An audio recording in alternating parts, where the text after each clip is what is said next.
लेकिन आज की सरकार सत्ता के मद में बहुमत के नशे में इतना चूर है कि इस सर्दी के मौसम में भी 65-66 दिन से जो हमारा किसान, जिसको हम लोग हिंदी में अपना अन्नदाता भी कहते हैं, वो अन्नदाता परेशान है, लेकिन सरकार उसकी सुनने को तैयार नहीं है।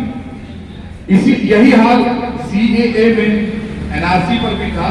जब शाहीन बाग में हमारी बहनें बैठी थी तब भी इस सरकार ने कोई ध्यान नहीं दिया।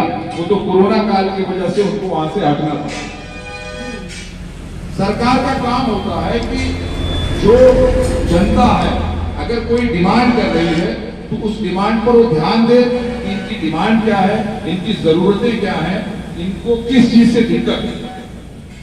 लेकिन आज दूसरों को लड़ाकर, हर कानून ये बताकर कि साहब ये मुसलमानों के खिलाफ है, ये इनके खिलाफ है, इस तरह से सरकार लड़ाकर अपना उल्लू सीधा कर रही है। यही अंग्रेजों ने किया था, सेम यही अंग्रेज करते थे। दो को लड़ाते थे, एक का साथ देकर कब्जा कर लेते थे। आज सरकार जो निरंकुश बनी हुई है वो इसकी वजह है कि उनके पास सत्ता है। लेकिन याद रखना चाहिए, सत्ता सिर्फ 5 साल के लिए होती है। संविधान के दायरे में इलेक्शन जरूर कराना पड़ता है, और जब आप इलेक्शन कराएंगे तब जनता चुनती है कि किसको करना है, किसको नहीं करना है। जनता को चुनना होता है। आप हर 5 साल के बाद जनता के पास जरूर आएंगे। तो हमें आपको मुत्तहिद होकर इस सरकार के खिलाफ जो गलत कानून है, गलत चीजें हैं, उसका विरोध करना पड़ेगा। और आल इंडिया मजलिस इत्तेहादुल मुस्लिमीन इंशाअल्लाह ताला इसको बाकायदगी से निभाएगी। जो भी दबे कुचले लोग हैं उनको आना पड़ेगा और आवाज उठानी पड़ेगी। आवाज उठाने का हक जो है हमें संविधान ने दिया है। संविधान हमारा, जिसको बाबा साहब अम्बेडकर ने लिखा था, जिसमें बहुत सारे लोग थे, लेकिन बाबा साहब अम्बेडकर ने जो वोट का अधिकार दिया था वो इसीलिए दिया था कि राजा जो है, राजे का बेटा राजा नहीं बनेगा, जनता जिसे राजा बनाएगी वो राजा बनेगा। तो इसलिए हर 5 साल के बाद सरकार चाहे जितना हीला हवाली कर ले, लेकिन किसी स्टेज पर जाकर उसको इलेक्शन जरूर कराना पड़ता है। तो और आपको पता होना चाहिए कि जब अभी कोरोना लगा था तो सरकार ने सबसे पहले क्या बोला था? कोई बताएगा इसमें सबसे पहले सरकार ने क्या बोला? सरकार ने सबसे पहले दारू के ठेकों को खोला था। आप मुझे बताइए, क्या दारू ही जरूरत जिंदगी है हमारी, या जिसकी भी है? स्कूल आज भी पूरे नहीं खुले हैं, उन पर कौन ध्यान देगा? स्कूल आज भी नहीं खुले हैं, दारू सबसे पहले खुली। सिनेमा हॉल खोलने की तैयारी हो रही है, लेकिन स्कूल कैसे खुलेगा, स्कूल कैसे चलेगा? इसको भी सरकार का दायित्व बनता है कि सरकार इस दायित्व को पूरा करे। अब जब सरकार का दायित्व बन रहा है तो इस बात को पहुंचाने के लिए हमें मुत्तहिद होकर आवाज उठानी पड़ेगी कि सरकार अपने दायित्व को पूरा करे। संविधान ने हमें हक दिया है अपनी बात रखने का। कॉन्स्टिट्यूशन के तरीके पे कानून के अंदर रहकर हम अपनी बात रख सकते हैं। अगर कोई कानून की खिलाफवर्जी करता है या कोई हमें अपनी बात रखने से रोकता है तो उसके लिए भी हमारे पास हुकूक है, हमारे पास हक है कि हम उसके खिलाफ कोर्ट में जा सकते हैं, कई एप्लीकेशन दे सकते हैं, सब दे सकते हैं। लेकिन याद रखें कि किसी की बात ज्यादा दिन तक दबाई नहीं जा सकती। कोई अगर ये सोचे कि हम इनको डरा कर, धमका कर दबा सकते हैं तो याद रखिए ये बहुत दिन तक नहीं चलता। अगर ये चलता होता तो अंग्रेज 200 साल में यहां से चले नहीं गए होते, क्योंकि उनसे ज्यादा दबाने वाला कोई नहीं था।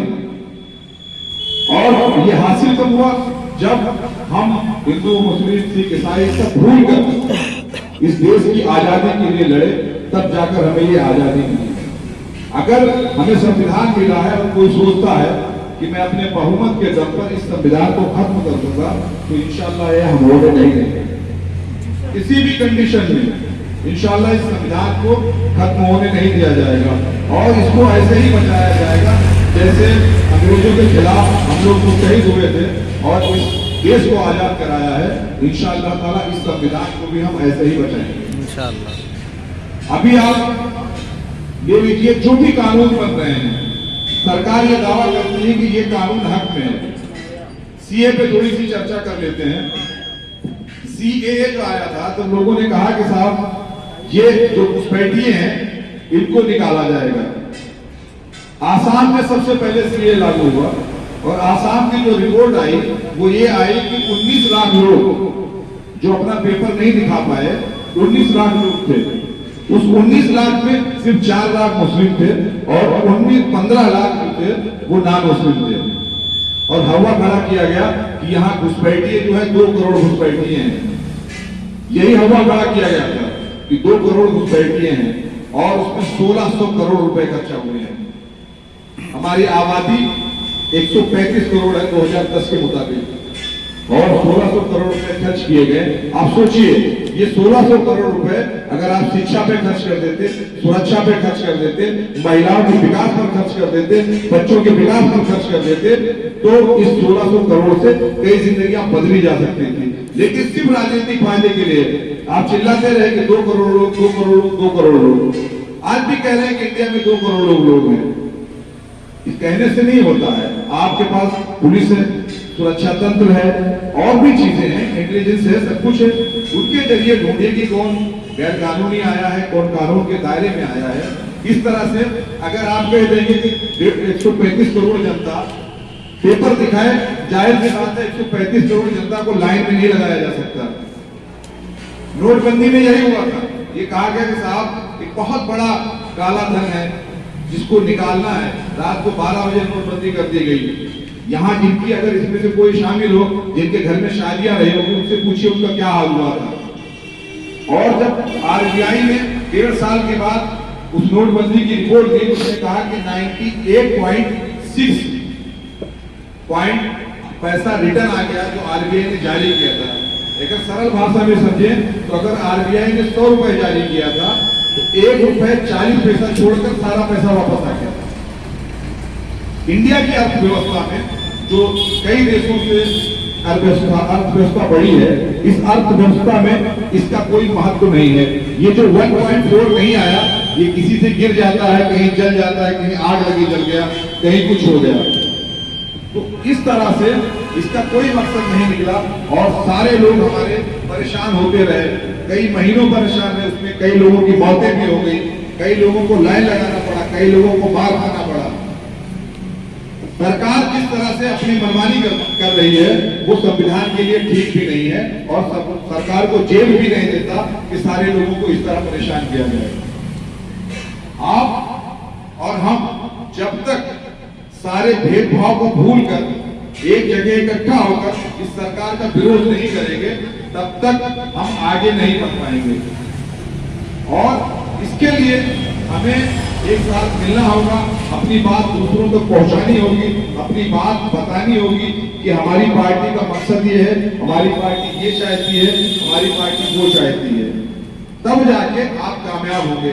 आज ये हमारे विजय भाई हैं हमारे साथ, LIC के एजेंट हैं, यहाँ रहते हैं, आप लोगों को शायद पता भी होगा, हमारे साथ जुड़े हुए हैं और सारे लोग हमारे साथ जुड़े हैं। तो इसलिए नहीं जुड़े हैं, नाम पे ना जाएगा। कोई कहता है कि ऑल इंडिया मजलिस इत्तेहादुल मुस्लिमीन, तो नाम पे ना, नाम पार्टियां तो रखनी है ना, शिवसेना भी है, तमिल में पार्टियां हैं, कई पार्टियां हैं। पार्टियों को नाम से नहीं जाना जाता। नाम रखने से पार्टियां ये नहीं हो जाएगा कि मुस्लिम नाम है ऑल इंडिया मजलिस इत्तेहादुल मुस्लिमीन तो सिर्फ मुसलमानों की पार्टी है। ये मीडिया की देन है कि मीडिया कहती है कि भैया मुसलमानों की देन है। ऐसा औरंगाबाद में हमारे 27 कारपोरेटर हैं जिसमें से 6 हमारे नॉन मुस्लिम भाई हैं, हमारे बिरादर वतन हैं। तो इस तरह से ये मीडिया का प्रोपेगेंडा है कि साहब MIM कब तक कर दिखाएंगे हमें।